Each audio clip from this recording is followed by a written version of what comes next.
is the America's Spring Playoffs. Round 1. Ready, set, go! We are ready to get into round number 1 of the America's Spring Playoffs. I am excited. It's always great to just kick off that first round, get going, and already start to see the table split a little bit in terms of results. We are going to be kicking off, as we said earlier, with Amnesiasc versus wtybill. And wtybill, actually, we've spoken a lot about Amnesiasc. Yeah.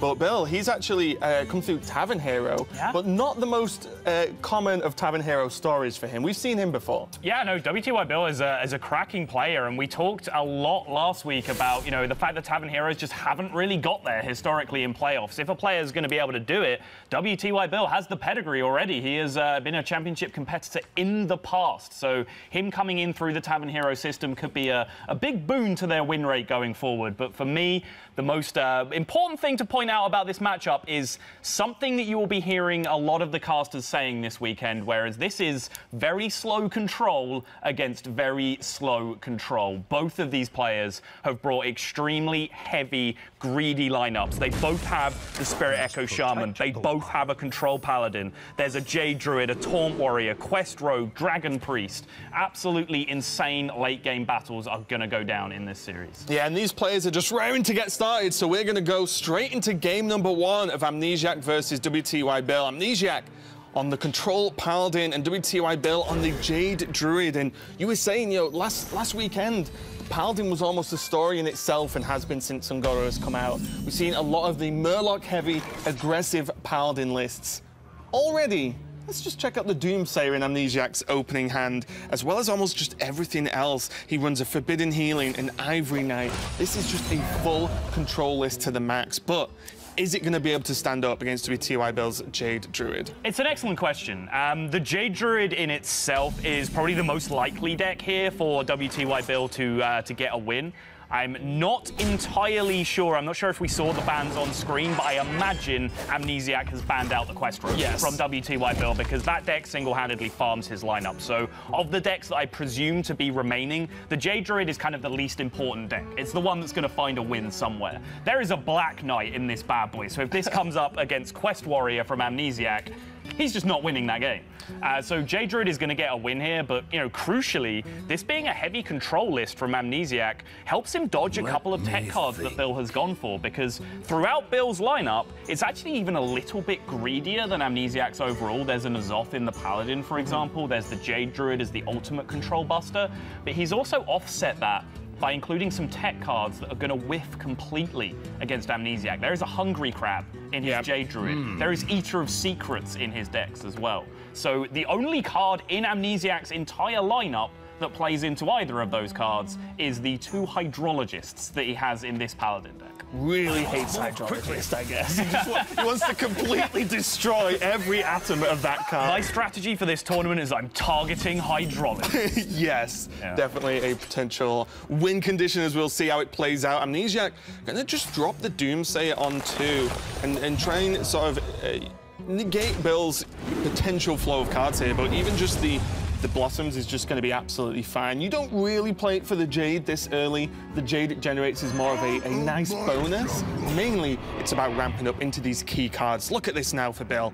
Nourish into Aya, even has the Earthen Scales that won't really be used in a defensive manner a lot of the time in this matchup, more of just, to push a minion that bit of extra damage for trades. So a couple of points real quick. Amnesiasc played that Doomsayer there because he wanted to potentially start getting this Stonehill down, develop True Silver behind it, and use that combined power to deal with Bill's threats coming down on curve. If the 1-1 and the 2-2 from an expected Jade Blossom remained on the board, then he wouldn't have been able to start building this platform. Jade Druid would have snowballed. That's basically game at this point. But also, he took a Dread Corsair off his Stonehill Defender instead of the Primordial Drake, and that sends a very clear signal that Amnesiasc understands his win condition in this matchup, which is not just use your equalities and your weapons and Primordial Drake and Consecration to clear out all of Jade Druid's threats, because that is literally impossible.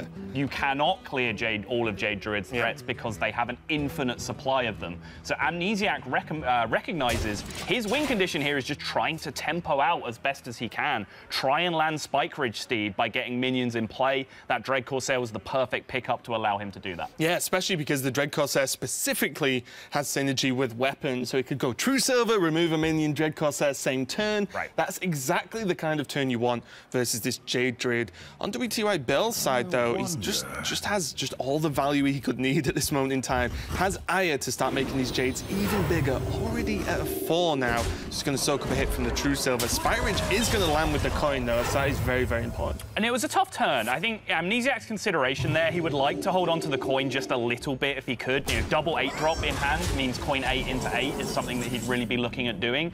But his alternative play that turn was just to drop Harrison, make the trades as he saw them. But then you have to ask the question, against any realistic Druid removal at this point, do I then keep a board next turn to be able to land Steed? The answer was a pretty clear no if there was something as simple as Swipe coming down. So jams that Spike Ridge Steed, but what an answer that has been found by wtybill. Yeah, the Black Knight is going to clear up the Spike Ridge Steed, or at least the Stonehill, and then the Earthen Scales is going to line up perfectly. As I mentioned straight away, you know, this Earthen Scales is not I'll gain armor so I don't die versus this list. It's can I make a minion stickier or get stronger trades? This is exactly the kind of value you want. Just clean up that whole Spike Ridge Steed mess, and now there's only a 3/3 on the board, and there's nothing really great to trade into. It can go into Aya, but I believe that'll be a 5/5 on the board then for the Jade. 4/4 at least, it might be 5. I think he killed a 4/4 with the True Silver. You're right, yeah, so. he did. But like just looking at Amnesiac's reactions to this situation, obviously that is a real bad beat, the Black Knight coming off the top and hitting the Spike Ridge Steed. But his reaction was just a small nod. He understands, first and foremost, we've been talking about it a lot in the intro, he's mentally in the right place to be able to react to this. But secondly, I think also just coming out with these tame reactions is the fact that he knows Jade Druid is finding a win against his lineup. He can take the L in this game and just say, all right, you know, Jade Druid did its job. That wasn't an important matchup. I need to focus on beating some of these other control decks that maybe I can just try and outvalue in the late game. Exactly. Due to the nature of Conquest, once a deck has won, it will not be played anymore in the series, so he can just take the loss. And also, the deck lists are open to all the players as well, so it's not as if he didn't know Black Knight was available. And there's wtybill's worst nightmare. The Hydrologist. Yeah, none of the tools ready. It is a singular Hungry Crab that he has teched into this Jade Druid, so he hasn't drawn it just yet. And the Eater of Secrets that I mentioned is in his Spirit Echo Shaman. So Amnesiac doesn't have to worry about too much about the big tech cards coming down to punish him, but it will be a consideration. But most importantly, the big concern here is that Hydro hero power, he's just already behind on board at that point and passing the initiative over to Bill. So the consideration of whether he can possibly win this game when committing premium removal like a Quality Consecration on a board this timid, and believe it or not, yes, this is a timid board against Jade Druid, and his answer is no. He's just going to have to face up to being behind for a couple of turns here, try and do some work with the secrets. Yeah, the only chance Amnesiac realistically has is if he can get, you know, one big board clear, if wtybill kind of overextends onto the board as the Druid, one big board clear, and then go hard with, you know, like Tyrion, Ragnaros, and just try and just power out the next couple of turns. But even that is very, very difficult indeed. So 9 damage in play, 13 from the Swipe hitting face. Earthen Scales will connect for 14 as well. So if wtbill runs into no defensive options here, he does have lethal, the defensive option being Noble Sacrifice. And there it is exactly. Bill finds the lethal. That is going to be a quick 1-0 for wtybill in the context of how slow this series is likely to be. But as I mentioned several times, this is a win. It's 1/3 of the way there for Bill, but it's less than 1/3 of the work done because Jade Druid was always going to find a way in this series. Yeah, it must be great to actually just get a win that easily. But as you said, it's going to be a little bit, you know, okay, there's the Jade Druid. I was pretty confident I was always going to get a win against this kind of controlling lineup. But the rest of the way is going to be the hard bit. But Amnesiac taking a loss early on, definitely pretty rough. But still plenty of this series to go. What other decks have we got left for Amnesiac here? He still has his Paladin, of course. He has the Echo Shaman, the Taunt Warrior, and the Dragon Priest. One of these is banned. We'll find out right now. Is the Shaman, and unsurprisingly, yes, the Quest Rogue has gone down for Bill. So the dynamic here between these two decks is really interesting because I mentioned Bill has gone a little bit greedier, which in a nutshell would allow him to be favored in this series. You know, the addition of the N'Zoth in his Paladin along everything else, which I should just add a quick proviso. There is no Tyrion and no N'Zoth off on the list that we have submitted, but I did a quick count, and there's only 28 cards on there, and there is a Cairn Bloodhoof in his deck. So I'm assuming the missing 2 cards just cut off the bottom are the Tyrion and the N'Zoth. But in case I'm wrong, I'll just throw the hedge. But Bill should be favoured just in terms of raw value, but it's those few little tech cards that he's put in that might just give him a real crippling draw when he needs it. You know, you're facing down a crucial draw. You need to hit a Tyrion. You need to hit your N'Zoth. You need to hit a big board clear. Oh, you draw Hungry Crab or Eater of Secrets. Like, that can be a huge punish for you when those tech cards whiff. So I'm really interested in how this dynamic is going to play out. Yeah, no doubt there's a chance of whiffing hard. And it's almost like skipping a turn. But yeah, we talked a lot about Amnesiac's mindset into this tournament. Yes, he's took an early loss, but I think coming into this, he was pretty relaxed overall and just fully prepared for it. So yeah, wtybill there, just getting ready. And Amnesiac even going for the pre-game selfie. Can't argue with that. Look at that selfie game on point. wtybill's like, what do you want? We're supposed to play against each other. He's like, oh, selfie. Oh, okay. Yeah, of course, that makes sense. That's just correct. It's just the line. You got to farm those social media likes. Yeah, we checked out his Twitter earlier, right? You know, words of wisdom combined with selfies. Truly the Twitter account of a 16-year-old professional Hearthstone player. Sounds about right. But yeah, Amnesiac, the young Savage, as he is referred to in countries that don't speak properly. That's just not an accent. I don't know where that came from. The young Savage that he is never referred to. Yeah, he's going to queue up the Dragon Priest now going up against the Spirit Echo Shaman. And this is a matchup I have seen played out a little bit, and it feels strong to me for the Dragon Priest because the Spirit Echo Shaman really doesn't do anything except try to straight up outvalue the opponent, and it's very, very hard to outvalue Dragon Priests. They are just essentially the king of value. The only way I've seen success for Spirit Echo Shaman in this matchup is if they can really ramp the Jades, like super quick, but because the package is just a little bit light in the deck overall, it's very hard to do that. And wtybill, I believe, has actually cut out one of the Jade cards in favor of that Eater of Secrets that he's playing in this deck as well, which of course is a massive whiff against Dragon Priest. Yeah, and in terms of value overall, even Amnesiac's deck of Dragon Priest is high value in itself. We see double Glimmerroot available, so we can already start applying some pressure and picking the options of the cards. I'm going to take a wild stab at Maelstrom Portals with this choice. A wild stab. Curious Glimmerroot is 100% hit rate in this tournament, Raven. It's revealed deck lists. If you play, you forgot. It's not like they've got the deck list in front of them. If you play a Glimmerroot in this tournament and you pick wrong, you should retire in shame. Well, okay, well, let's keep a close eye on the Glimmerroot plays this tournament then, because we might see some players for the last time in this playoffs. But yeah, Glimmerroot going to come out. Maelstrom Portal, nothing too crazy for Amnesiac, but also, as I was saying as well, that, the Song Stealer can potentially negate a key Echo target as well, a Jade Generation Echo target, or even, as we can see, White Eyes from wtybill. If that is silenced and then just easily removed, you are in a good place, because they no longer have a 10-10, and also the potential of getting it back later on. Yeah, Amnesiac just considering the options this turn. Second Glimmerroot is, of course, available, which will guarantee him another card from wtybill's deck as long as he's on point. But he's just going to go ahead and fire off the Maelstrom here and make sure this board does not start to snowball, because he needs to keep an eye on this board state from very early on. So I like this recognition, because if the board state does just spread into the position where there's just a few annoying minions hanging around on the board, that's when you start to offer Spirit Echo value to your opponent. And that's what Amnesiac has to try and deny for as long as possible, while he's really ramping into his powerful turns where he can start to generate huge value off Draconid Operatives.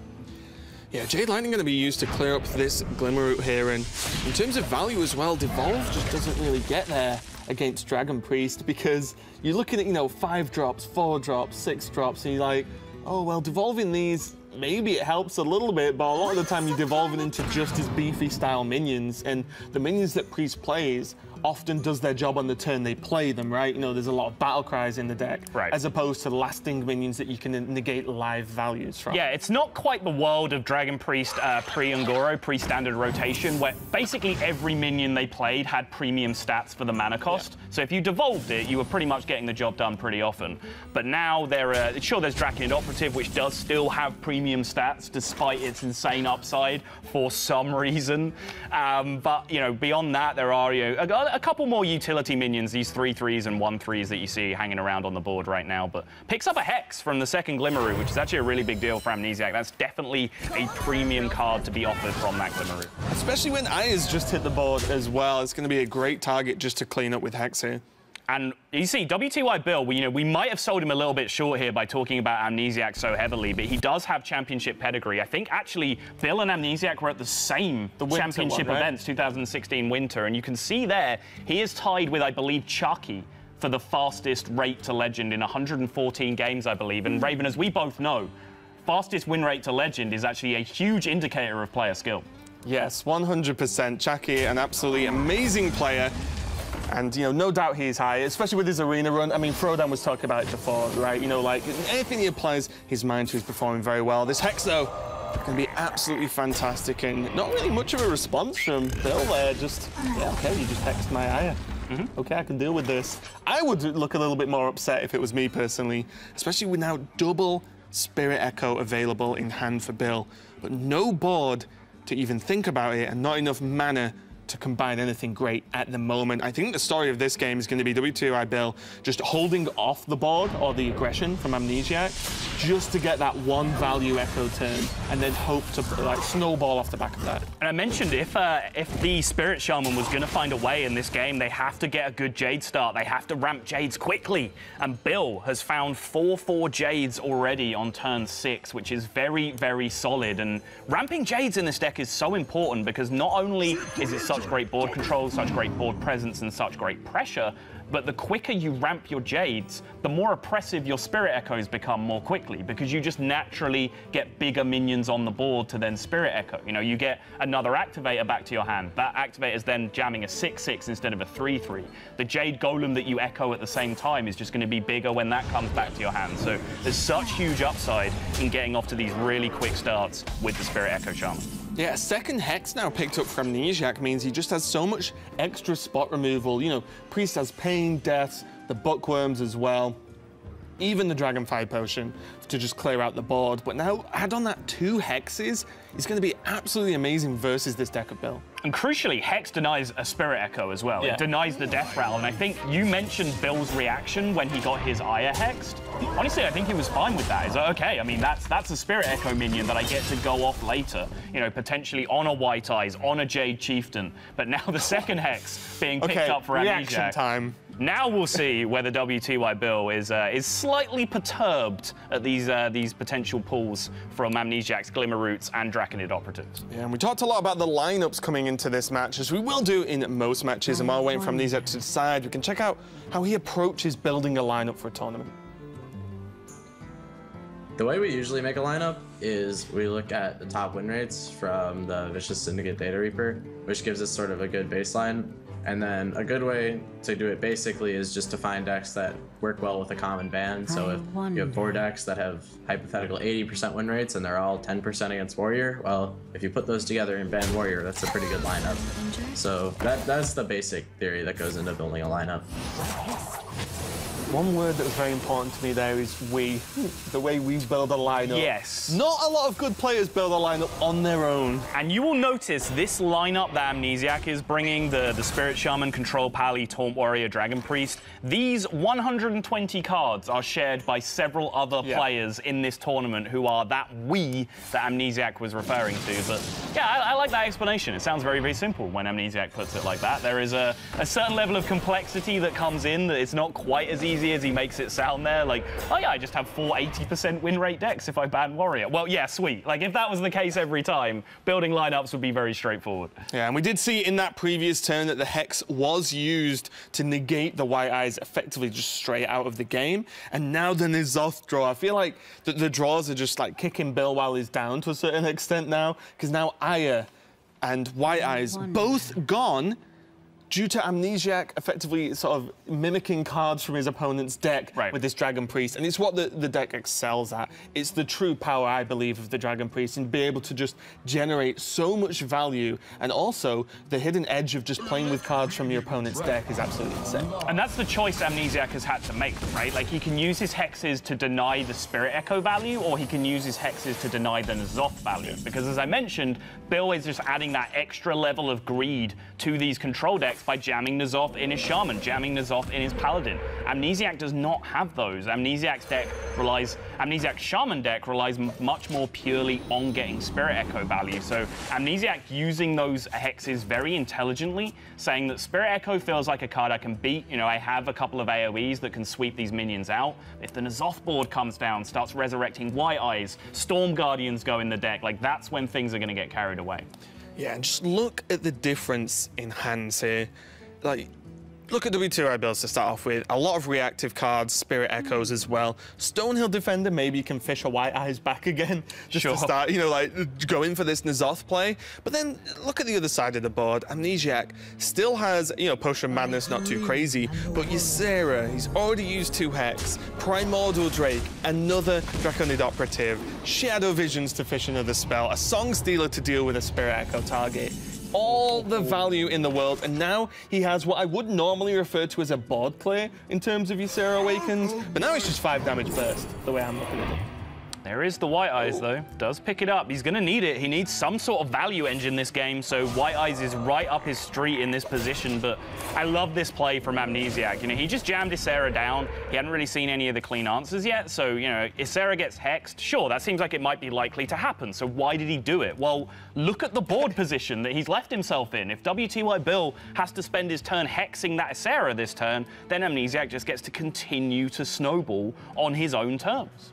Yeah, a lot of the time playing Ysera on its own onto an empty board is great. If it's answered, it's a little bit upsetting. You play Ysera when you've already got the board, they have nothing. Absolutely horrendous. And Amnesiac, more and more value. Just picking even more legendary dragons up. And Nixia going to be the combo of an 8/8 and effectively a board fill going in no matter what happens. Is wtybill with the Shaman deck does play cards, as you can see, Volcano and some more board clears, you know, combined with the Devolve as well. So he can clear out this board once or twice, but Amnesiac just has even more value. Still has an Operative that's going to come down this turn by the looks of things. Yeah, an Operative coming down here seems like a strong play to me because firstly, it pushes the amount of health on board way out of range of what Volcano would be able to do.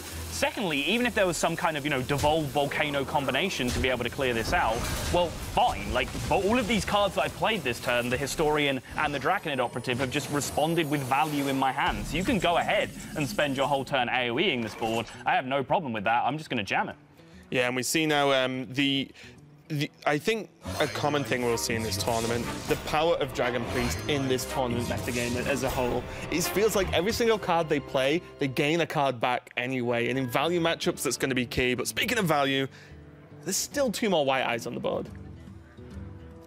There are indeed. Amnesiac can silence one of them to deny the threat of the Storm Guardian going into the deck. He does also have Ysera Awakens to clear them out. That would only allow him to push 8 to face with the minions that would survive, so he's a little bit short of lethal in that regard. Shadow Vision's not really going to pick him up anything too powerful in this situation, although a Shadow of Death would help him push through. So it's really up to him now. He needs to set his stall out and say, okay, this is an annoying board for me to deal with in this board state. Can I deal with this board, push through damage, and then if my opponent just jams N'Zoth next turn, can I kill him with Ysera Awakens? Yeah, well, I think that's the key. Because there's Dragonfire Potion available, Dragonfire clears the board. Yes, you know, you lose the Grunt and the Nether Spite and the Hex, but you keep your dragons on full health, which means then you can Ysera Awakens afterwards. Yeah, dragons don't die, and you push for the extra damage.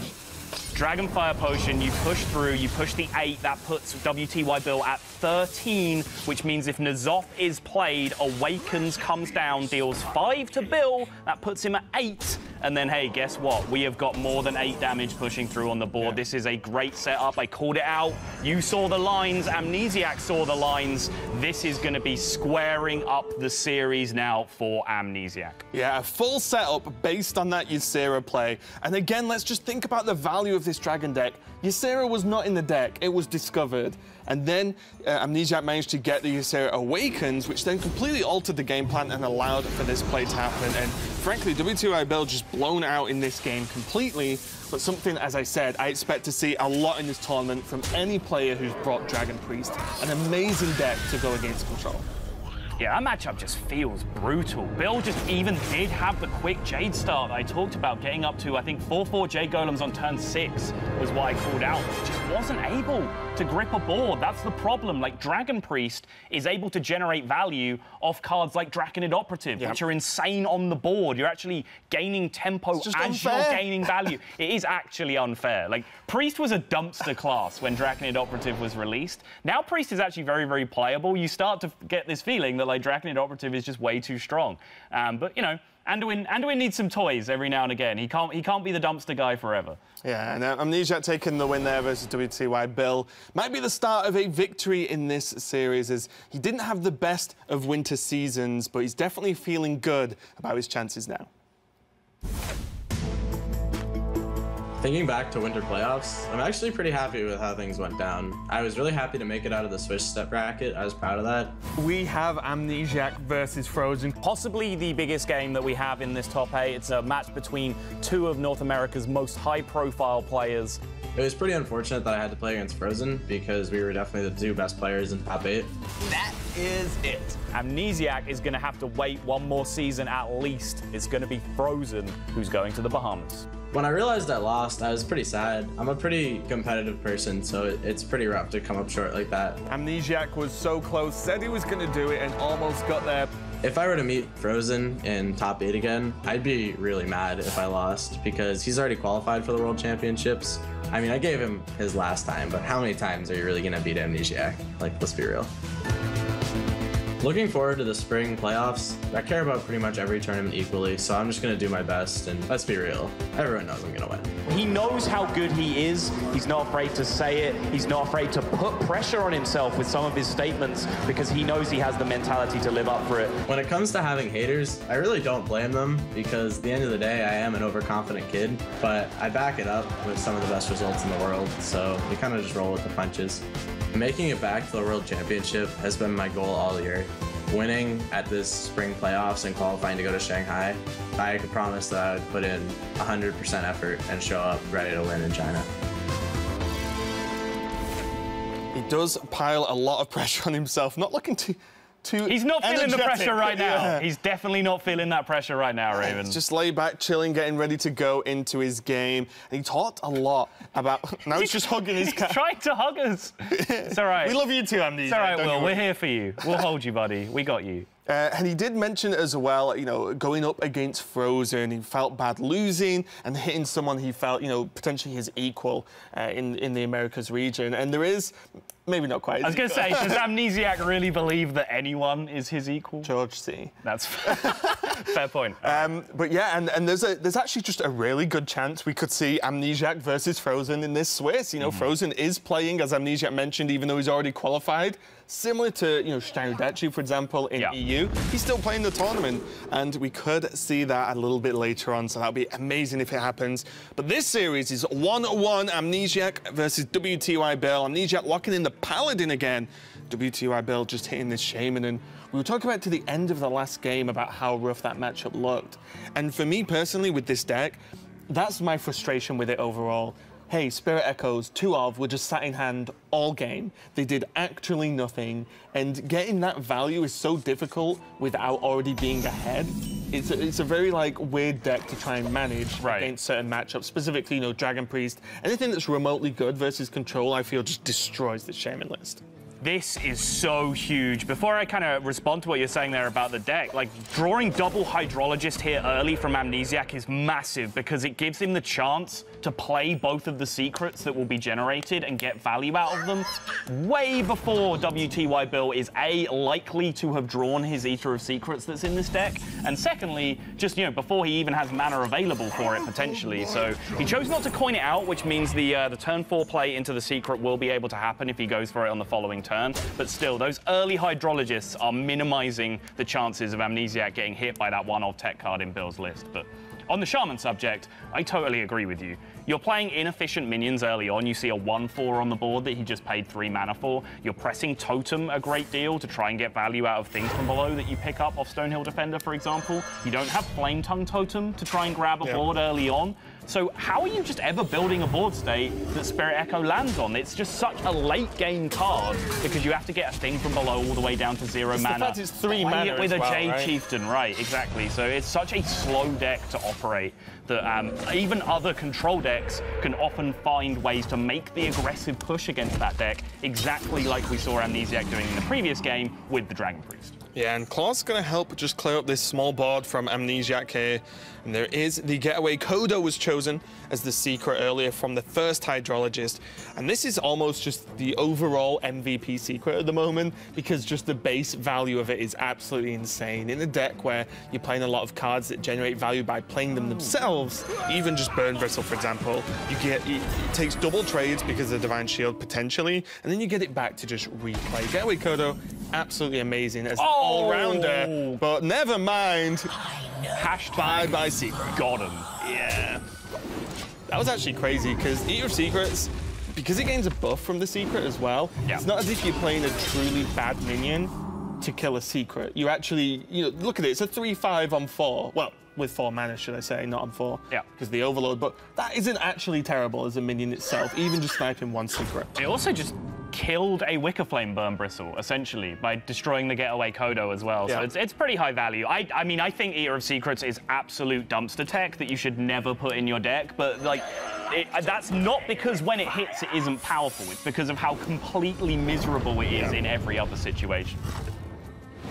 Amnesiac going to be able to clear this Eater up, though, with the True Silver, getting the Revenge, and just leaving the Pyro and the Hydro on the board now. Did need to order it like that so he could equip the secret as well. It's not as if he took extra damage on the Hydro as a misplay in any way. Second Claws, though. This sort of start is actually working wonders for wtybill. Being able to just like subtly creep those Jades up slowly, but using the weapon to just leverage that, to stop Amnesiac battling for the board early on, which is frankly where he fell behind in the previous game. Yeah.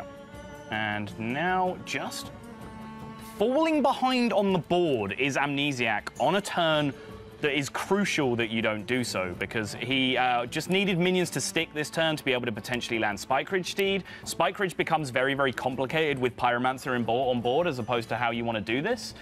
But you saw him pick and play Redemption on the previous turn for exactly this scenario. He wanted to increase his chances of a minion sticking as much as he possibly could so that he could jam this Spike Ridge on curve, because Spike Ridge Steed landing on 6 with charge on an existing minion that's already in play, so powerful. Yeah, this turn was going to be a tough call from wtybill as well, because Pyro, just directly kills this White Eyes. Just 100% the White Eyes dies. Yep. He could have hexed it, but looking at Amnesiac's hand, hex on this 6 mana buff, Ragnaros, Tyrion, 2 Drakes. Yep. Okay, like I can deal with this, but wtybill just chose to let the trade happen and cycle that 10/10 into the deck. Yeah, you don't want to be hexing the Spike Ridge Steed in this matchup. You generally want to be devolving the Spike Ridge Steed in this matchup. It's why often you'll see players try and get something hexed first and then jam the Spike Ridge Steed on the Hex Frog, because the Hex Frog can't be devolved. This is something This is something that I have pointed out a couple of times, both on Global Games and HCT broadcasts over a couple of weeks. And apparently my own teammate, Super JJ, does not listen to my casting enough to know that. But go and watch his response to that happening, because it was glorious, if I do say so myself. Now wtybill doesn't have a high-value board for Spirit Echoes, but has, or had a board, should I say, as there's Drake #1 from Amnesiac, and this is just a pain of a minion to deal with from your opponent, especially when Drake gets the value of clearing even just a reasonable chunk of the board in itself. Just a 4/8 doesn't look menacing in itself, but it's so hard to plow through. And we can see, a second one, a Tyrion, a Ragnaros. There's only 1 Hex and a Volcano so far in wtybill's hand in.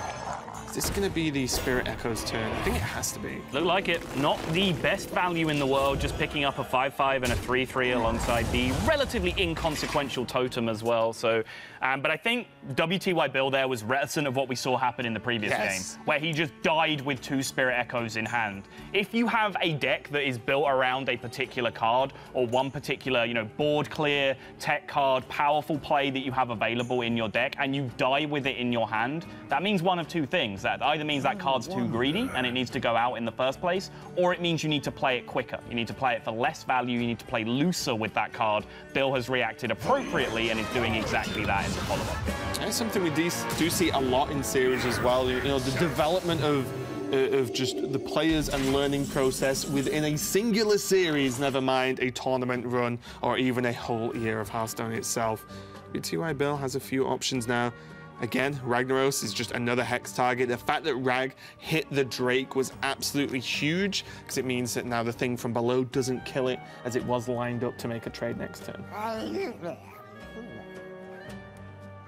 Volcano is a possibility here, I believe, if he trades in. So there is 16, 21, 22 health on the board right now. If he trades in, that takes off 9, so goes down to 13. So there's a potential for him to be able to do that if he wants to. And that it does look like it's going to be the play. Just take the board clear, refresh these minions back to hand. Thing from below will be more than cheap enough to be able to slam down again here if he wants to.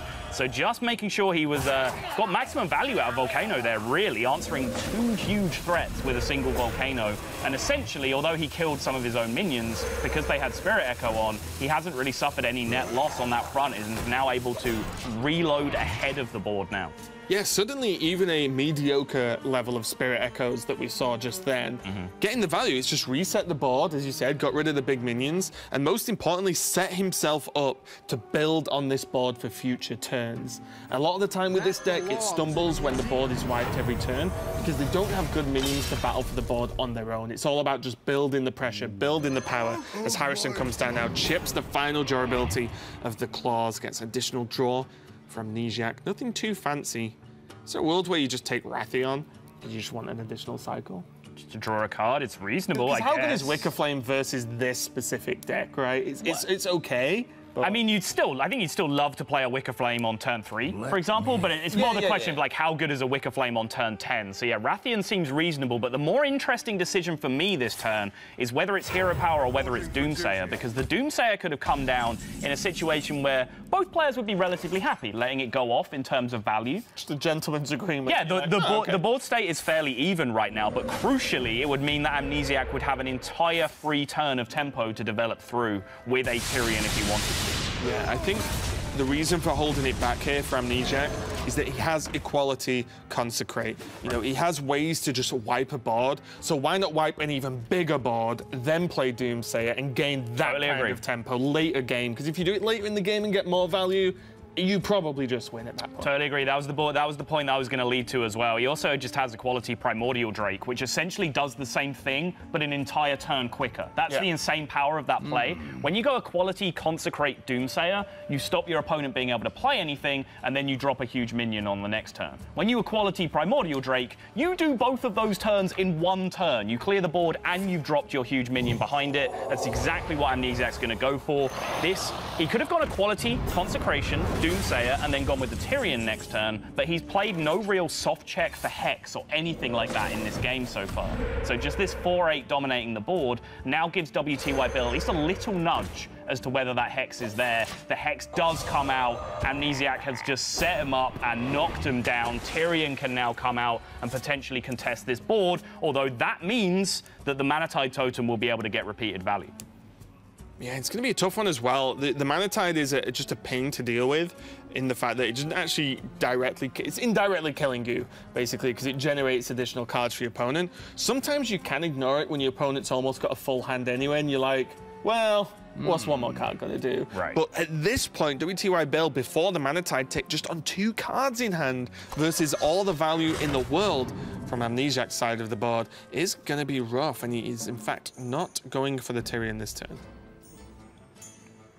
Went for Ivory Knight, looking for an answer for the Mana Tide Totem, potentially. He did have double Consecrate to deal with it, but that is a completely miserable play that he would not have even considered as viable, but nothing great off the Ivory Knight here. Just a 3rd Consecration being spoiled for choice. Forbidden Healing, not exactly a huge value card in this matchup. Can be very, very clutch in others, but just the 3rd Consecration is what he ends up with.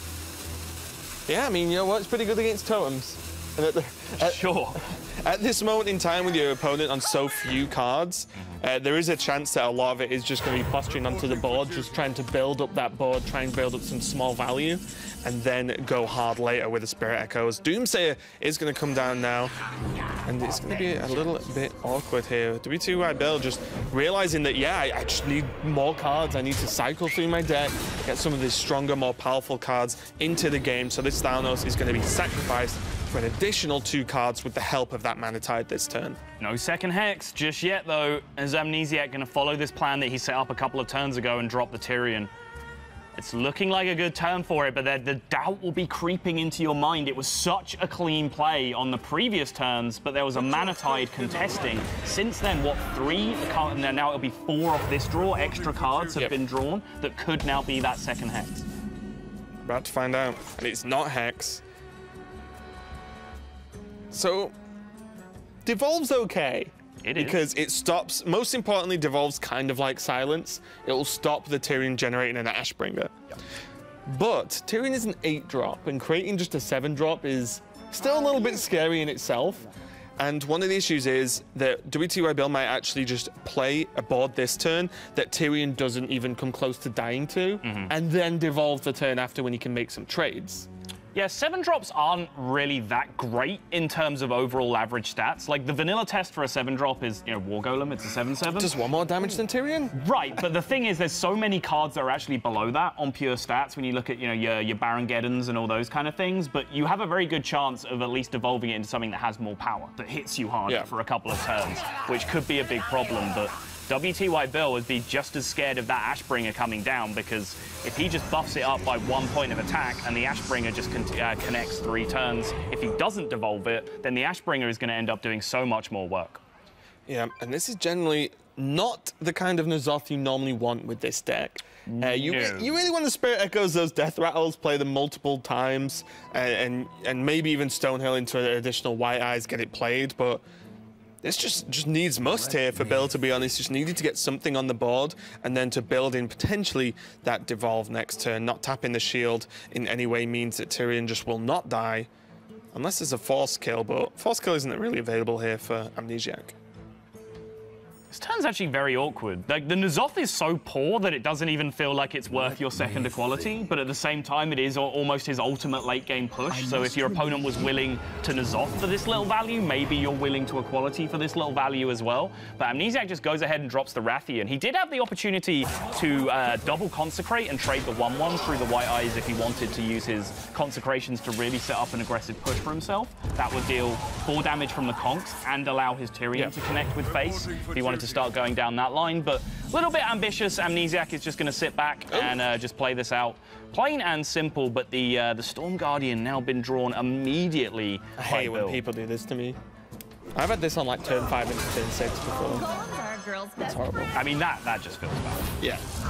Well, I'm going to be the slightly better choice here, just going a little bit wider onto the board, generating these Jades, and also just having a Death Rattle available. Pretty sure wtybill would have really liked a Spirit Echoes that turn, especially with N'Zoth living. That would have been absolutely huge. It would. And Amnesiac with this Kodo in hand as well would love to be hitting his Peacekeepers right now, just to be able to just smash some of these huge minions off the board, because once his second equality is gone, he understands what that means for the texture of the matchup. He knows that once his second equality is used, Bill will just feel free to vomit his entire hand onto the board as quickly as he can. So he doesn't want to use that second equality purely for the fear equity that it represents. He knows that as long as that second equality is in his hand or in his deck from Bill's perspective, that actually buys him more time, because wtybill has to play more passively. Yeah. So his lack of alternative removals with things like Outdoor Peacekeeper Stampeding Kodo is meaning that he may have to throw this out a little bit sooner than he might like to, although it feels like he can just squeeze a couple of extra turns out. No, he disagrees. He's going to go ahead and just drop the board clear right now. Okay, is he actually... Oh, he's going to use the Spite Ridge, I guess. Yes. Okay, he's going to buff the Tyrion, keep the Tyrion alive, still clear the board, minus the Jade that's going to be spawned, of course, which is going to be a... What was that, 5/5? Wow. Tyrion still lives, just in time for Hex. Ooh. Maybe you would have preferred the Tyrion dying at this point. Very difficult to play around the second Hex, though. And Hex really just to kill an Ashbringer at that point. The 8-1 Tyrion had pretty much done its job in terms of getting value out of the body itself. So that Hex was used entirely to deny that Ashbringer. Remember, Amnesiac not running N'Zoths in his version of this deck. And now the Aldor Kodo is going to only be a 50-50 on the 1-6, but either way, it allows him to Kodo for some kind of relative value. Does get the low end of the 50-50, but still, the 1-6 has been neutralized still. Yeah, the only important factor here for the Jade living is it's actually just a bare Spirit Echoes target. Because it'll come back as a 6-6, so that was, you know, potentially very important, actually, in terms of the value game for Amnesiac here. But see, the Storm Guardian's going to come down now. Everything seems to be lining up for Bill. Straight after Aldor, you get the Storm Guardian. You know, Tyrion gets buffed and lives, you draw Hex. You know, everything seems to be just about lining up to be able to edge out this game. Stonehill not playing anything too crazy for Amnesiac, but Sunwalker's still not terrible, especially because you've seen the Hexes now. Truth is my shield. Sunwalker about the best he can do, but this triple consecration hand is just not getting him anywhere. And Bill here is representing, what, 18 damage on board that he could theoretically connect all to face this turn with devolving the taunts out of the way, but just a little bit short of lethal still, so he's going to continue on marching down the value train. wtybill in very comfortable control of this matchup as it stands. Yeah, and going all the way back to the Ivory Knight turn, there was a redemption on offer. And it was into a turn that Amnesiac was likely to play Tyrion and Redemption as well. I wonder whether that was more of a potential value pick. Obviously, Redemption is no getaway Kodo in terms of value. Right. But even if you Redemption a Primordial Drake, then suddenly there's a bit of an awkward 1 damage for wtybill to do, and you've gained a 4-1 after it, you know, there's going to be some resources put into actually killing it off. Obviously, Hex would be a nightmare, but still, I do wonder how good this triple Consecrate is. And it's not looking great right now. And it's worth mentioning as well, along those lines, that wtybill only plays 1 Maelstrom Portal in his list. So again, his ability to deal 1 damage is actually quite low after you've seen and Harrisoned already one of the J-Claws. So now Amnesiac is just going to have to start spraying out these consecrations and hoping that they can buy him enough time in this matchup. But Bill still has so much more gas available to him. The N'Zoth is gone. That ultimate win condition has been eliminated. But the Soggoth the Slitherer pickup is just yet another huge threat. Manatide Totem is going to potentially give him some gas over the coming turns as well. This is looking fantastic for Bill. Yeah, the fact that the Storm Guardian's just still alive is a gigantic problem. Normally that minion either gets dealt with or you lose. And now the 1 Forbidden Healing in Amnesiac's deck is not really going to get him anywhere. He can clear this up now, minus the Soggoth, of course, with the double Consecrate, the extra 1 from the Ivory Knight Bill. Just a small nod is like, okay, Consecrates in your deck. I was not expecting this. Although we did know that there was a spell from the Ivory Knight available. Oh, seems good. Only 5 cards in the deck now, so this Manatide might not see play this game. Yeah, it seems unlikely. If it does see play, it seems unlikely that you really want to Spirit Echo it too badly. Of course, it doesn't make that much of a difference. If you're going to play it, you can always just not play the second one when it comes back to your hand, but it's not going to be a huge concern for Bill at this point. He's going to have to find a way to actually end this game, potentially, because he has been in such a dominant position over the last few turns, and he hasn't really pushed any face damage to capitalize on it. So he's obviously setting his stall out that he feels like he has the advantage in the fatigue race, and Amnesiac correctly recognizing that with the Kodos and the Drake drawn, that was just a 3-4-6 body, because I don't think either of these players particularly wants to draw cards right now. The Spirit Echo is going to land on the Jade Chieftain, and I think that is a bottom right coming out from Amnesiac. He knows that is way too much value to contend with, and wtybill is going to go 2 games to 1 up. I said his lineup is just a little bit greedier, and maybe that's what we're seeing come to fruition now. Yeah, maybe it is, and we see there exactly, you know, we've kind of half dumpstered on Spirit Echoes a lot throughout the last couple of games, but that is why the Spirit Echoes deck is good, right? Oh, and here's the thing, like, Control Paladin doesn't kill you ever, right? Control Paladin gives you all the time in the world. So in that matchup, all that stuff we said about you having to be proactive and build a board and then Spirit Echo it, that does not apply, because in that matchup, you can wait until turn 12, turn 14, get your Jade Chieftain, your 0 mana thing from below, smash Spirit Echo on all of it and just end the game. That can totally happen, but that is a facet of Control Paladin just never being able to generate any pressure on any other Hearthstone deck. Yeah, I mean, we saw it as well. Even if Tyrion would have died and the Ashbringer was generated, it wouldn't have gone face. Like, it would have been used to just continue clear board. And also, even if it did, well, both players were pretty much full life all of that game. I think Ashbringer could have connected all 3 times and Bill still would have had 13 health to spare or something. Yeah. It was crazy. We even saw, like, Storm Guardian be used to clear minions, because the second Spike Ridge, potentially, you know, that's the kind of matchup that is where health just isn't important at all. It's just about controlling, one, your opponent's resources, and then your own, of course, and just keeping the board low enough to be manageable. But yeah, wtybill going to have his Paladin left. Someone need to get him some water? He's good. Cough. Okay. He's good. Just going to ring through to whatever fireside he's at and be like, hey, guys, can you sort this out? But yeah, wtybill has the Paladin of his left. And from what we've seen, this is the N'Zoth Paladin we mentioned a little bit earlier. I looked down the list and was like, wow, he's playing Cairn and no Tyrion. Interesting. And then it's like, oh, no N'Zoth either. Okay. We've got plenty of other matches being played throughout this Swiss. All the matches go on at the same time throughout the round as well. So we can see VCT versus VLPS. VCT is a player I've started watching stream. Oh, really? Yeah, Brazilian player, one of the best, very highly regarded. And then we have Chaki versus Leoric. Chaki on that Paladin. Looks like both players a little bit dicey there, as that's pretty low so far. And Sidonia versus Kenny. Just glance at these matches. What's in common? All control. A great deal of control and a great deal of Paladin is going down. That's what we're seeing. Yeah, I think that is the shape of this tournament so far, as the guys mentioned on the side set when they kicked off the show.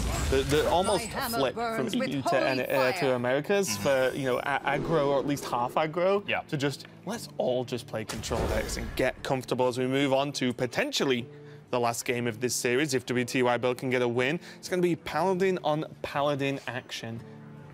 And again, this is potentially a rough spot for Amnesiasc. We will add the asterisk one more time that there are only 28 cards in the copy of wtybill's deck that we have in front of us. We're assuming the last 2 cards are Tyrion and N'Zoth, because anything else just seems like baffling nonsense. So if that Deathwing and Deathwing. Right, if that is the case, then Bill is running a N'Zoth Control Paladin with Elise the Trailblazer into Amnesiac's Control Paladin that has no N'Zoth and no Elise the Trailblazer, which means that Amnesiasc is going to have to find a way to set up a win condition for himself in terms of pushing damage and being aggressive. And as I mentioned at the end of the previous game of this series, there is pretty much no worse deck in Hearthstone at trying to kill the opponent than Control Paladin. Yeah, they sort of just like stare at each other, right? Yeah. No, we're just going to get this technical issue sorted out, guys. Sorry about that. We'll have a look at it. But yeah, you know, the Paladin deck's pretty much just like give each other harsh stares until one of them, like, I don't know, needs the bathroom or something, and has to just leave the game due to that. They just try and outlast each other. It's kind of crazy to watch. But it's a huge problem, right? Like, when you run Control Paladin into an aggressive deck, you don't necessarily have to kill them. You just have to run them out of stuff, get into a position where they can't kill you. They reach for the button at the bottom right, and then you win. But if you're playing against wtybill's even more greedy Control Paladin, you're not going to outvalue wtybill. So Amnesiasc will be smart enough to know that and desperately try and cling to a line that helps him just push damage. But, like, where do you find that in this matchup? Stonehill defenders, man. Get more Dread to get all those massively aggressive taunt minions? Yeah. So we are sorry, there is just a technical issue with the match, so we'll get right back into it as soon as possible for you guys. And that might be right now, actually. That was really quick. There we go. How good are we? Production on point. Yeah. So there we go. We did only miss a few of the turns. Looking at it, though, it was just a bit of back and forth. Nothing too crazy. And look already. wtybill, Elise in hand, N'Zoth available. And as well as Ken, when you have these cards ready to go, your game plan is set. You know, there are games in which N'Zoth is the bottom card of your deck and you can't really get anywhere with it. Yeah, just quickly to finalize the note, Big Bad J. Billy Beington has just run us as a note that, in fact, it is Tyrion and N'Zoth as the last 2 cards in wtybill's deck. Glad we got that right. Yes. We're pretty ashamed if we didn't. So yeah, I mean, that just puts the exclamation point on everything that we've been talking about. It means everything that I've said about Amnesiac needing to set up a win condition for himself in terms of being aggressive is going to be the reality, and I just don't see a world where you can do that. So are we seeing Amnesiac potentially going down 0-1 in round 1 of Swiss here, Raven? I think we could, especially because what's already available in wtybill's hand. Boom. You're saying, you know, Can. yeah, Amnesiac wants to try and get ahead early, try and pressure. There's a 2-2 and a 1-1 versus True Silvered Paladin and a 4-5 that generates a 4-5 when it dies. Right. Then there is Elise. Then there is Harrison, all already available to play as and when wtybill needs them, and all of their minions are basically just bigger than Amnesiacs. Yes, there's Tyrion and Primordial Drake available, but they're not going to come down till at quickest turn 7 here. wtybill could just run Amnesiac over. At this point, though, it is good to note that Amnesiac does have Equality and Consecrate or Pyromancer. So there is an emergency switch to buy in maybe the 1 turn he needs for the Primordial Drake to come down, for the Tyrion to come down, to start fighting back. But the fact that N'Zoth is available, the fact that there's going to be a pack in the deck from Elise so quickly, it's looking pretty grim, I'm going to be honest. So Aldor Kodo is the first thing that leaps out at me here, because that is one of the only huge tempo pushes that this deck can make, right? Like, if your opponent just slams an 8-drop, a Raglight Lord or a Tyrion, and you just Aldor Kodo it and just keep pushing, that can bank you some damage, right? That's a board state that can really push through. So that is a big tempo push that Amnesiac can make here, potentially even on turn 7, following it up with a Tyrion. To really push damage that way, or the other way around if he sees fit. You know, if it's Tyrion answered by Tyrion, then he can just Kodo through and start pushing damage. So there are rays of hope here for Amnesiac that I'm seeing develop in his hand. But as we mentioned, he needs to find a way, because if these aggressive pushes don't work out, cards like Elise, the Ivory Knight, the N'Zoth in hand for wtybill, Spike Ridge Steed picked up as well now, which is a nightmare for Paladins to answer cleanly, both halves of the body, then, I mean, wtybill's just going to run away with this. Yeah, even the Ivory Knight as well. We talk about value cards, but Ivory Knight is also valuable and just a flex card as well. You need damage to finish the game? Sick. You know, there are Paladin cards that actually... Blessed champion. Yeah, wait. If we see it, I'd love it. But there are cards that do that if you need heals, because you've fallen behind a little bit on board, if you need board players. Ivory Knight can give you the opportunity to draw these, or generate, should I say, these cards, which means that wtybill, even ahead, has the flexibility to adjust and adapt to anything that Amnesiac does to try and claw back into this game.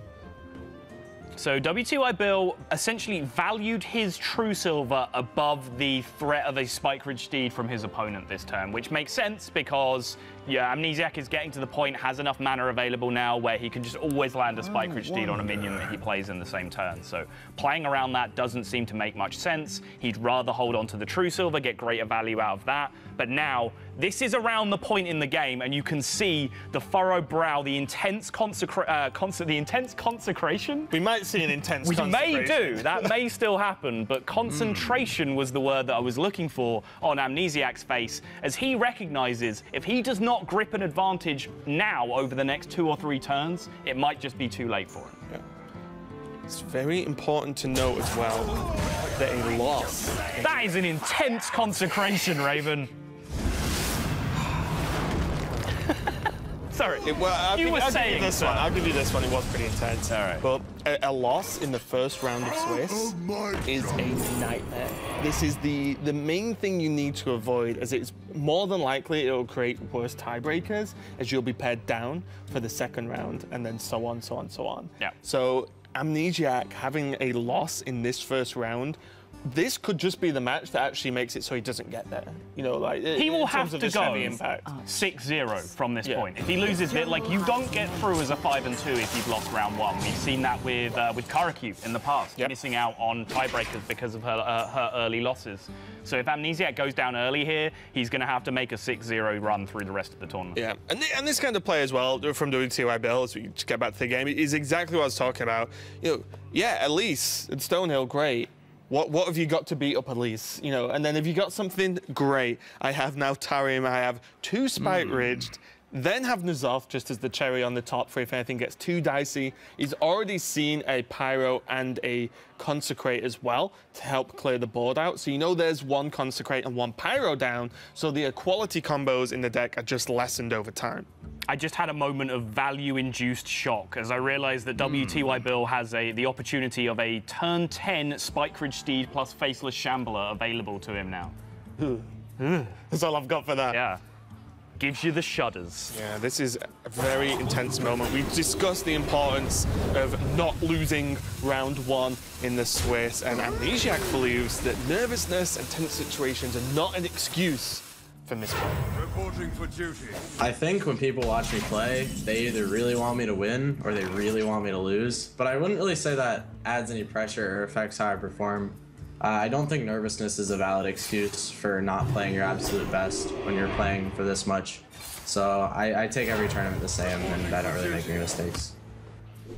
Skill's going to be key and has been key in this series overall, as Amnesiasc's repeatedly been put in tough spots by wtybill, and now this is one scary Elise. It's a 7-5, very, very difficult to deal with. There is equality, but the fact that it's Spike Ridge is just upsetting. And just take a quick look at what happens if it's not dealt with.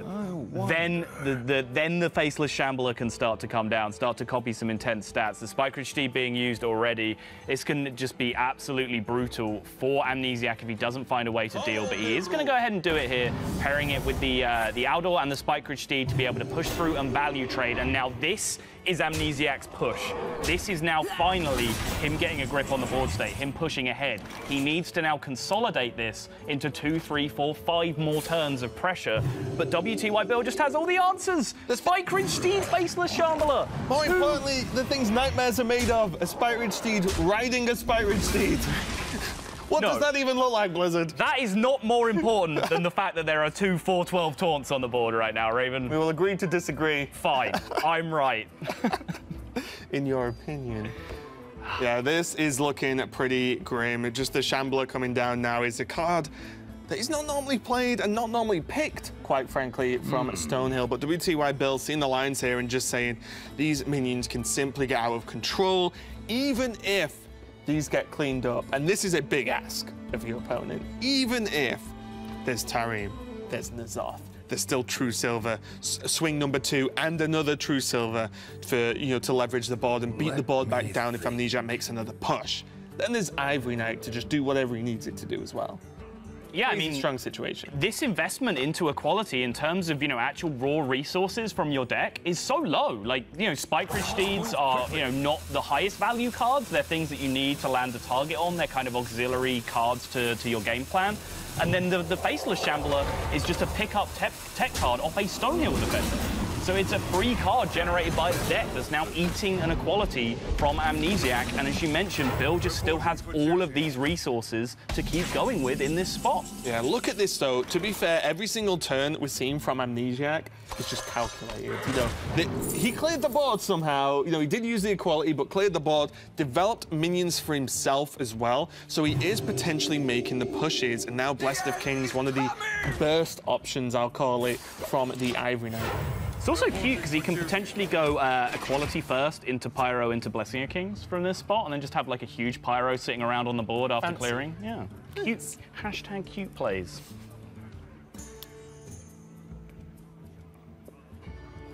He's actually mulling over his options.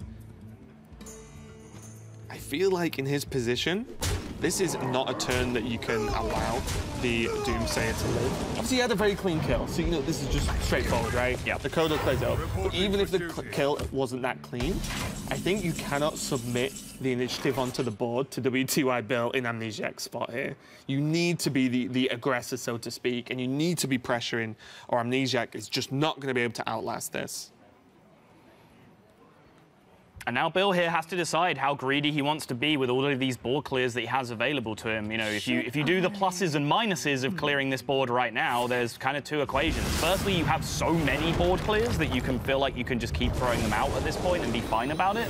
But then on the minus side, you're playing against Control Paladin, which I have mentioned just does not kill you. So you don't have to react that quickly to board states because you know it's not going to be backed up by a big push that kills you in 1 or 2 turns. So wtybill not choosing to throw out the treasured equality in that situation, just using a consecration and the second weapon charge to take board control, 5-5 against 3-3 now, and back on Amnesiac to try and find some way to generate pressure, because I've said it a million times, it feels like this game already, but the initiative is all on Amnesiac. He is the player that has to make things happen this game.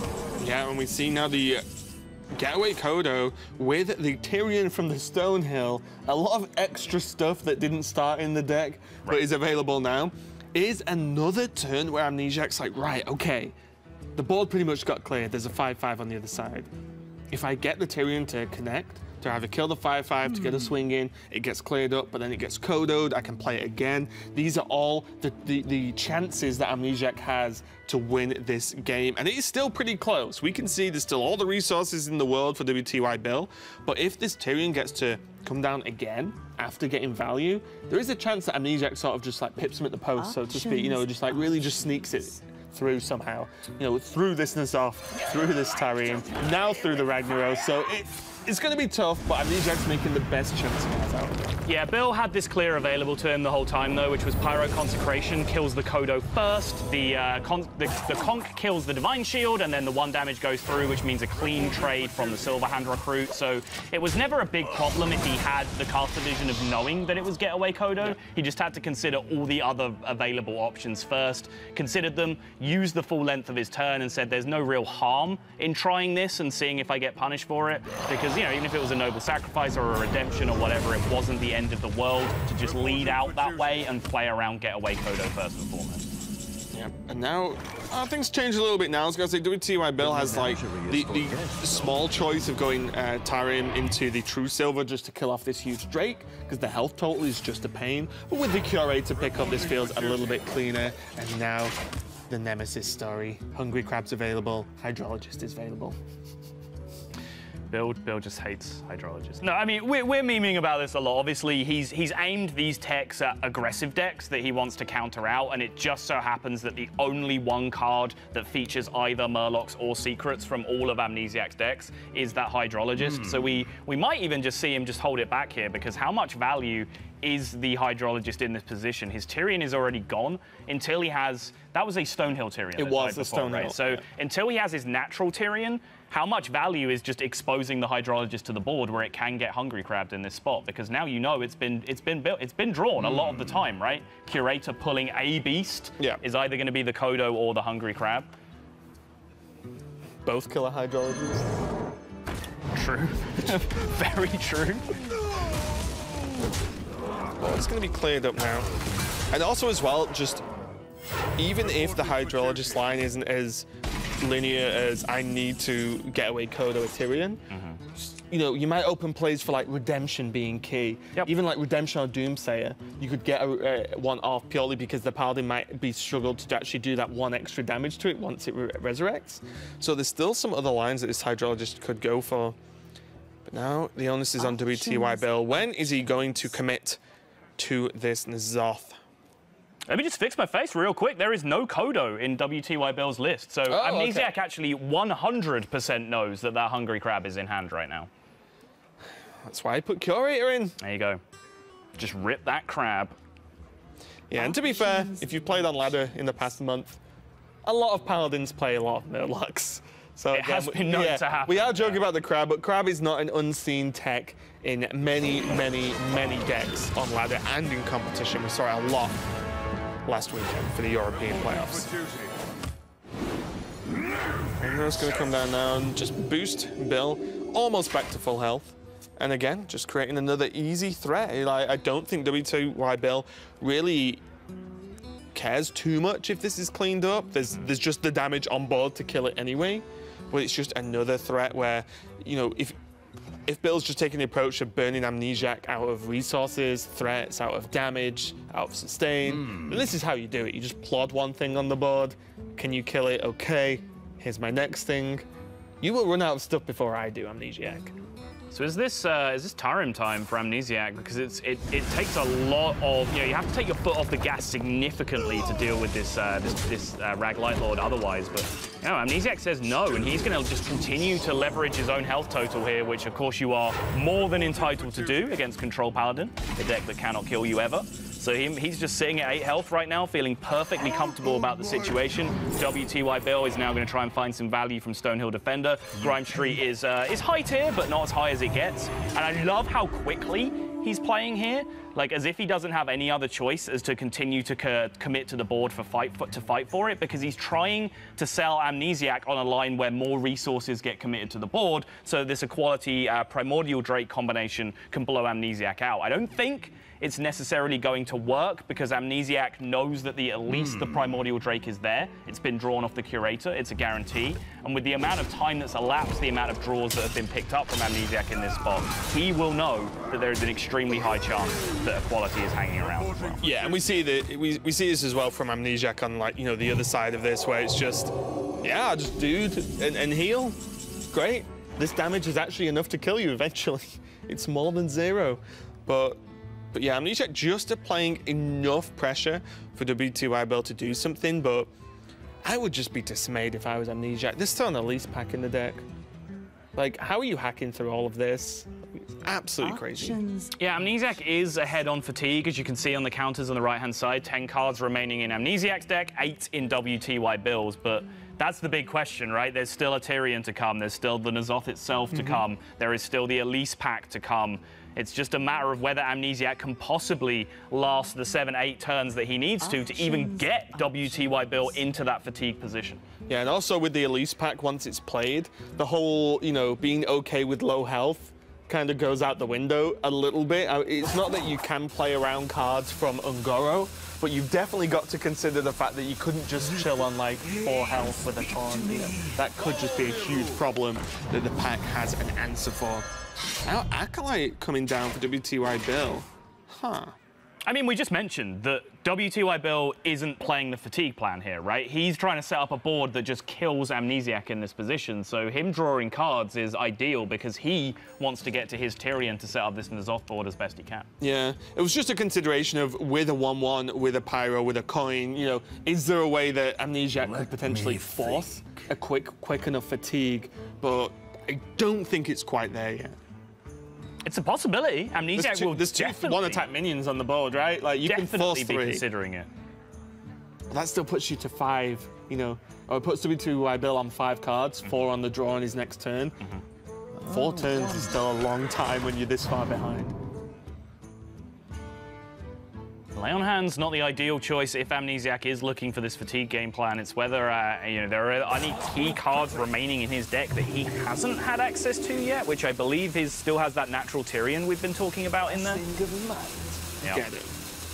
This is it. I mean, we've said it, right? He has to just try and build a board over and over again and just try and push through, and he's going to go ahead and do that now, denying the card draw. Even though Bill is closer to fatigue, he's continuing to deny the card draw because he knows he doesn't beat the remaining cards in the deck. It's not going to come down to fatigue. Yeah, well, if that was overall the plan from Amnesiac to go for fatigue, then wtybill just plays his whole hand every single turn. Just splurges everything onto the board. If you clear it, sick. Again, and then they win. Yeah. So, yeah, the 5 turns that would have been allowed there was more than enough time for Bill to just empty his hand 5 times over, especially when the N'Zoth is just an easy one to go for. Here we go, there's the equality and the Primordial Drake to clear the board. Absolutely insane combo. There is the equality back for Amnesiac as well, and now Harrison can draw an additional 2 cards. So I wonder if we're just gonna see a bit of a slower turn. Maybe the Hydrologist come down now. Well, again, he knows the crab is there. So the Hydrologist will be playing straight into that Hungry Crab. He still doesn't have the Tyrion in hand, so a lot of the secrets aren't really offering him a great resource just yet. So I would be surprised to see the Hydrologist come down in this position. But the Hydrologist could have the last laugh, right? It could. He could also... Kodo, the crab kills it, Hydrologist is still alive. He's like, ha, I beat you. It's also potentially a choice he can pair it with Doomsayer here, so that he actually, you know, plays around the Hungry Crab to an extent. So okay, I'm going to play my Hydrologist alongside my Doomsayer, and then ask you to deal with both threats. So if you want to get value out of crabbing my Hydrologist, you have to then deal with my Doomsayer as well. Yeah. Especially with Noble Sacrifice as an option, you can soak up an attack. Exactly what's going to happen. The end is coming! Maybe Repentance. So any minion that comes out next is going to be reduced to 1 health.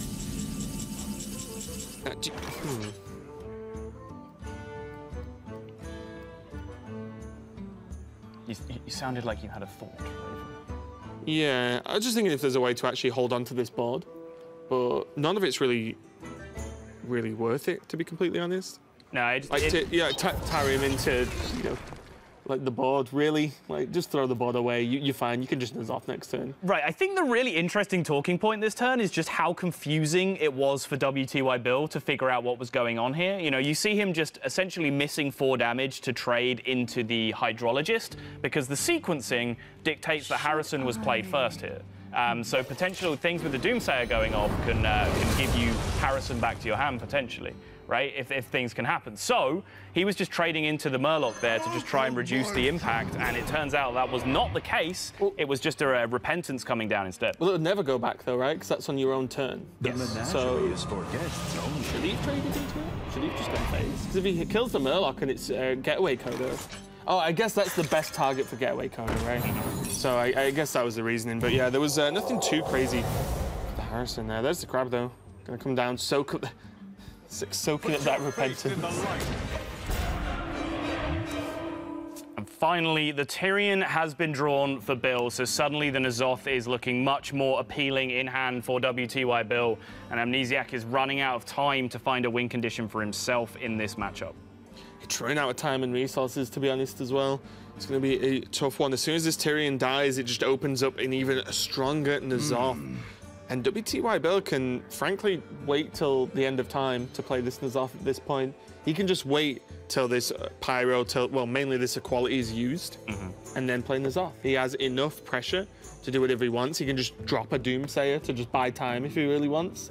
Just wait and wait and wait. With the Elise pack still to come as well, he can just generate all the extra pressure that he needs out of that as well to potentially pull the Equality out. So there is so much pressure still to come from wtybill. But Amnesiasc, to give him credit, has done incredibly well to stick in this game as long as he has, because he's still not that far behind in the matchup. It's just the amount of remaining value that is in wtybill's deck that is the problem. Yeah, every single turn that we've seen Amnesiasc take is actually, you know, you can see the movements towards winning the game as opposed to towards hanging on within this game. But I don't know, I can't get past this N'Zoth. Maybe Doomsayer into Peacekeeper. Yep, just ask the question yet again. It does give Amnesiasc the ability to Tarim here and clean out if he wants to protect the board state, which, you know, his board state isn't really worth protecting. What's important here is just denying the entire free turn of tempo that you would hand back over to wtybill to, you know, from Amnesiasc's perspective, maybe Bill is trying to set up a free turn where he plays the pack, fills up his hand, and then just dumps a bunch of minions from the pack onto the board. These are all things that Amnesiasc will be worrying about in this spot, and Tarim is about his only useful tool to be able to deny that kind of position. Yeah, Tarim's even not great here, though, right? It's very frustrating because you actually end up buffing 2 of the 3 minions. Well, you can kill the 1/1. So you can you trade into the 1/1 you buff the Doomsayer so you lose the 3/3. But, you know, is that enough? Maybe it is. Maybe it's what Amnesiasc needs to do to hold on here. Everything else, as you said, just hands the board over, and then everything that's in Amnesiasc's hand just feels slow. You know, it's just completely too slow to respond. Something I want to mention here, and I'll kind of lead into it because this is from Amnesiasc's perspective, that he thinks he needs to deny this turn of tempo. Of course, backing this up with the True Silver as well allows him to protect his board state even more heavily. Sure. If he could see the hand, he might have let that Doomsayer go off because he'd kind of be happy to see the N'Zoth come down in that situation because he has the answer for it. And the reason he has the answer for it is that he's held onto the coin for the entire game up to this point. Now, the coin can be used to proc the Divine Shield on the Tyrion to then have Equality clear the board. So that's actually a crucial piece of matchup recognition from Amnesiasc that he's got spot on in this game. Yeah, always a tough one. If you go to clear the N'Zoth board against Paladin, And then Tyrion just lives because of Divine Shield. Right. A lot of the time, it's the same as not claiming the board. There is still the Cairn, though, of course. The 4/5 Will Death Rattle, I believe we have seen the Cairn played all the way back, just jammed on turn 6. So, yep, Cairn and Tyrion are going to come out here. He is going to go for his Tyrion board, and he's done it in a situation where Pyro Equality will be forced to clear Amnesiac's board as well, which mitigates some of that value as well. Yeah, I was wondering whether, do you even attack with this Aldor Peacekeeper, or do you just hold it back? Ooh, okay, it's going to use it to clear the Tarim. It's reasonable. The Tarim actually lives through a hit anyway of all of the minions on the board, so that one's the survivor. So if you can clear that off, probably worth just throwing away the Aldor. Now Tyrion from Amnesiac is available, which gives him another thing to think about. Does he need to clear this board, or does he think he can go toe-to-toe with Tyrion? With his opponent's Tyrion, with his own? It is a good question. Another good question that Amnesiac is trying to ask here is whether he can deal the 1 damage to the Bane that comes out of the Cairn afterwards by using the Pyromancer so that his True Silver can potentially answer. And the answer is yes, he can actually do it preemptively now, opening up the Cairn with the True Silver first and then throwing the Equality out afterwards. And I just mentioned on the previous turn how important that coin keep was for the entire matchup. If Amnesiac remains in this series, it could come down to something as innocuous looking as holding on to the coin for the entire game. Sometimes the simple answers are the best. Lay on hands. Yeah, we're not playing that card. No, we're just not playing that one. Not the card he wants. wtybill probably just wishes he could just throw away a card to make more room for the pack. Just like, can I just put this over here? Meteor. Second Tarim. Frozen Crusher's just an 8/8. That is a solid pack. Even the Fire Plume isn't bad, just damage from hand. Right. It's actually pretty nice to clear up, proc a shield, just clear up a token even, is actually nice, then the body sticks around.